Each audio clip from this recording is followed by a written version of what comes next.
Hi, this is Cheryl within my painted garden, and this is the follow-up video to the technique I showed you of using plastic wrap, alcohol inks, and a gourd and doing this kind of finish on the outside of your gourd. So I'm going to try and answer some questions that I was asked. First being the inks. They said that theirs came out really dark and didn't have a lot of pattern to it, and wondered if maybe what they needed to do to fix it. You don't want to use a lot of dark colors, of course, and when you put them on your plastic wrap, you want to place them in different spots, because the colors, if you put them too close together or you put a whole bunch of ink on your plastic wrap, they are going to mix and they will make a different color. You know that from your color wheel.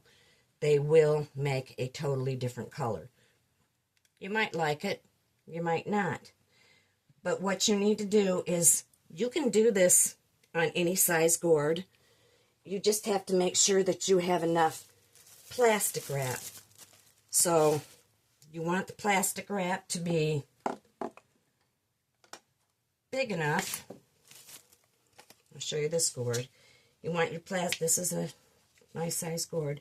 You want your plastic wrap to be big enough to cover the whole gourd, like that.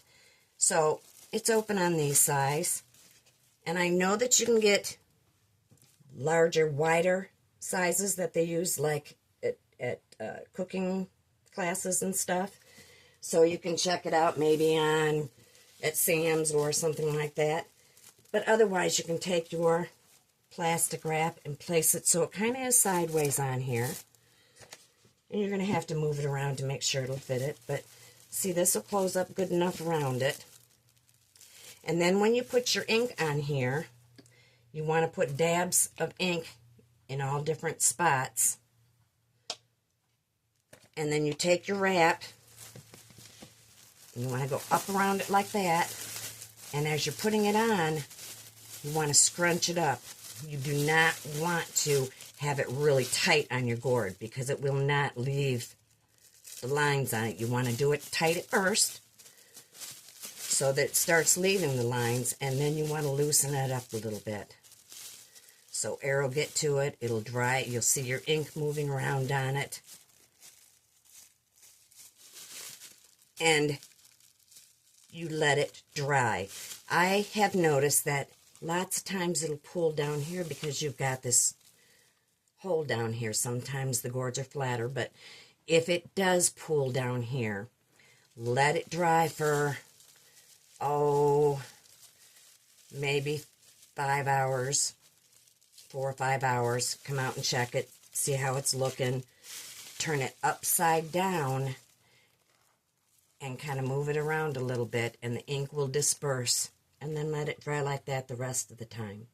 I usually let it dry overnight, depending on how thick you put the ink on, which you really don't want to put it on really thick, and depending on what time of the day you do this, of course, is how long you leave it on. But I just leave mine on overnight, and then the next day I check it, and it's usually nice and dry. And then you slowly pull it off like this. And once you see that it's dry, take it out, and then you have to heat set it, of course. You'll take your heat gun, something with heat, a blow dryer will work if it's hot enough, but I really like this Wagner heat gun that I got from Welburn Gourds. And you heat set the ink on there. So now it's all set on there, all done. Then I take my polyurethane spray and I spray it, and it's totally done. So I think that's about all that I got asked. I fit everything in there in one little thing. If you have any more questions, let me know. If you follow us, thank you so much for all the follows. I hope this information helps, and follow us for more. Thanks.